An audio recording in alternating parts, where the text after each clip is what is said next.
ಅಮಿತ್ ಶಾಗೆ ಯತ್ನಾಳ ವಿರುದ್ಧ ವಿಜಯೇಂದ್ರ ದೂರು. ವಿಜಯೇಂದ್ರ ನಡೆಗೆ ಕೆರಳಿ ಕೆಂಡುವಾಗುಬಿಟ್ಟಿದ್ದಾರೆ ಶಾಸಕ ಯತ್ನಾಳ.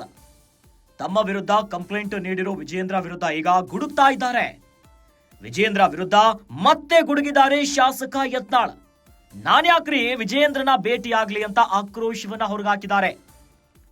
ವಿಜಯೇಂದ್ರ ಭೇಟಿ ಮಾಡೋ ದರ್ದು ನನಗ ಬಂದಿಲ್ಲ ಅಂತ ಕೆಂಡುವಾಗುಬಿಟ್ಟಿದ್ದಾರೆ.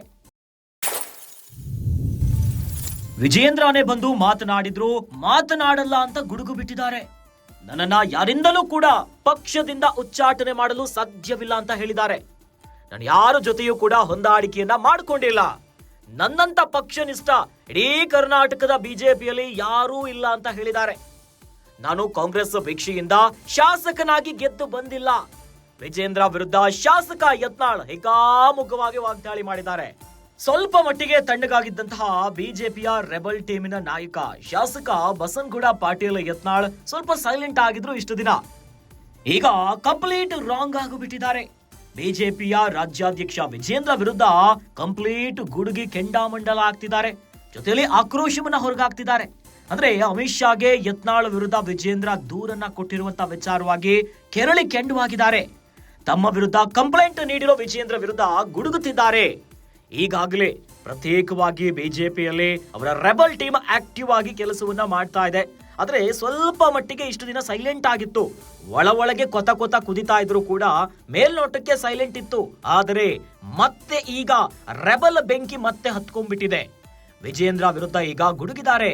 ನಾನ್ ಯಾಕ್ರಿ ವಿಜಯೇಂದ್ರನ ಭೇಟಿ ಆಗ್ಲಿ ಅಂತ ಆಕ್ರೋಶವನ್ನ ಹೊರಗಾಕಿದ್ದಾರೆ. ಇನ್ನು ವಿಜಯೇಂದ್ರನ ಭೇಟಿ ಮಾಡುವಂತ ದರ್ದು ನನಗ ಬಂದಿಲ್ಲ ಅಂತ ಹೇಳಿದ್ದಾರೆ. ವಿಜಯೇಂದ್ರನೇ ಬಂದು ಮಾತಾಡಿಸಿದ್ರು ಕೂಡ ನಾನು ಮಾತನಾಡಲ್ಲ ಅನ್ನೋದಾಗಿ ಬಿಜೆಪಿಯ ಶಾಸಕ ಯತ್ನಾಳ್ ಹೇಳಿದ್ದಾರೆ. ಇನ್ನು ಪಕ್ಷದಿಂದ ನನ್ನನ್ನ ಯಾರೂ ಕೂಡ ಉಚ್ಚಾಟನೆ ಮಾಡ್ಲಿಕ್ಕೆ ಸಾಧ್ಯವೇ ಇಲ್ಲ. ಯಾಕಂದ್ರೆ ಯಾರ ಜೊತೆಯೂ ಕೂಡ ಹೊಂದಾಣಿಕೆಯನ್ನ ಮಾಡ್ಕೊಂಡಿಲ್ಲ ನಾನು. ಇಡೀ ಕರ್ನಾಟಕದ ಬಿಜೆಪಿಯಲ್ಲಿ ನನ್ನಂತ ಪಕ್ಷನಿಷ್ಠ ಯಾರೂ ಇಲ್ಲ. ಹಾಗಾಗಿ ಉಚ್ಚಾಟನೆ ಮಾಡುವಂತಹ ಒಂದು ಪರಿಯೇ ಬರೋದಿಲ್ಲ. ಹೀಗಾಗಿ ವಿಜಯೇಂದ್ರ ವಿರುದ್ಧ ಈಗ ಶಾಸಕ ಯತ್ನಾಳ್ ಹಿಗ್ಗಾಮುಗ್ಗವಾಗಿ ವಾಗ್ದಾಳಿಯನ್ನ ಮಾಡಿದ್ದಾರೆ.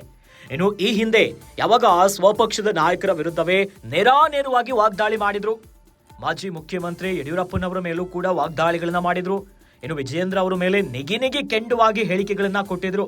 ಇದೇ ವಿಚಾರವಾಗಿ ಕೇಂದ್ರದ ಶಿಸ್ತು ಸಮಿತಿಯಿಂದ ಶೋಕಾಸ್ ನೋಟಿಸ್ ಅನ್ನ ಜಾರಿ ಮಾಡಿದ್ರು. ಇನ್ನು ಅದಕ್ಕೆ ಉತ್ತರವನ್ನ ಸಹ ಯತ್ನಾಳ್ ಅವರು ದೆಹಲಿಗೆ ಹೋಗಿ ದೆಹಲಿಯ ಹೈಕಮಾಂಡ್ ನಾಯಕರನ್ನ ಭೇಟಿಯಾಗಿ ಅನೇಕ ಪ್ರಭಾವಿ ನಾಯಕರನ್ನ ಭೇಟಿಯಾಗಿ ಮುಗಿಸಿ ಸ್ವಲ್ಪ ಸೈಲೆಂಟ್ ಆಗಿ ಬಂದಿದ್ರು. ಆದ್ರೆ ಈಗ ಮತ್ತೆ ವಿಜಯೇಂದ್ರ ಅವರ ದೆಹಲಿಯ ಭೇಟಿಯ ನಂತರ ನೆಗಿ ಕೆಂಡವಾಗಿ ವಾಗ್ದಾಳಿಗಳನ್ನ ಮಾಡ್ತಿದ್ದಾರೆ.